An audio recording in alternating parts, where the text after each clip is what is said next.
Mic கேக்குதா?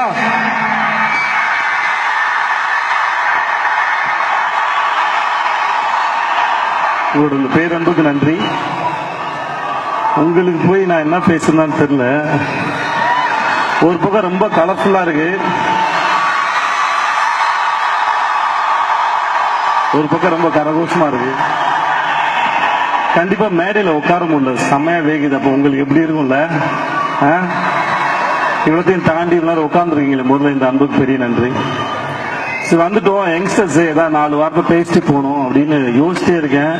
கண்டிப்பா உங்களுக்கு சொல்ற அளவுக்குலாம் மெச்சூரிட்டி எதுவும் இல்லைன்னு நினைக்கிறேன் எனக்கு. பட் ஸ்டில் லைஃப் பத்தி எனக்கு என்ன தோணுது, என் லைஃப்ல நான் என்ன பார்த்தேன், அதை உங்ககிட்ட ஷேர் பண்ணிக்கிறது பெட்டர்னு எனக்கு தோணுது. இந்த வயசுல நானும் இருக்கும்போது காலேஜ் நான் பிகாம் படிச்சிருக்கேன். காலேஜில் இருக்கும்போது நிறைய ஆசை கனவுலாம் இருந்தது. வாழ்க்கையில் பெருசா சாதிக்கணும், நிறைய சம்பாதிக்கணும் அப்படிலாம் ஒன்று பெருசா இருந்தது. ஆக்சுவலா நானும் ஆசைப்பட்டேன், ஆனா என்ன பண்றதுன்னு தெரியல. ஸோ லைஃப்ல வந்து என்ன பண்றது, அதை எப்படி பண்றது, எங்க இருந்து தொடங்குறது, இதுதான் முதல் குழப்பமே.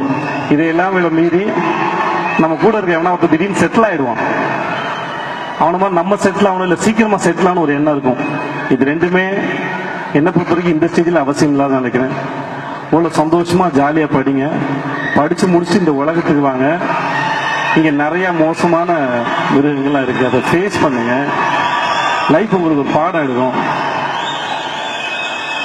அந்த பாடத்தை அப்சர்வ் பண்ணுங்க. கண்டிப்பா நீங்க அடுத்த கட்டத்துக்கு போய் நம்புறேன். நான் ரொம்ப நேரம் பேசி மொக்க போட விரும்பல. And thank you so much. Thank you.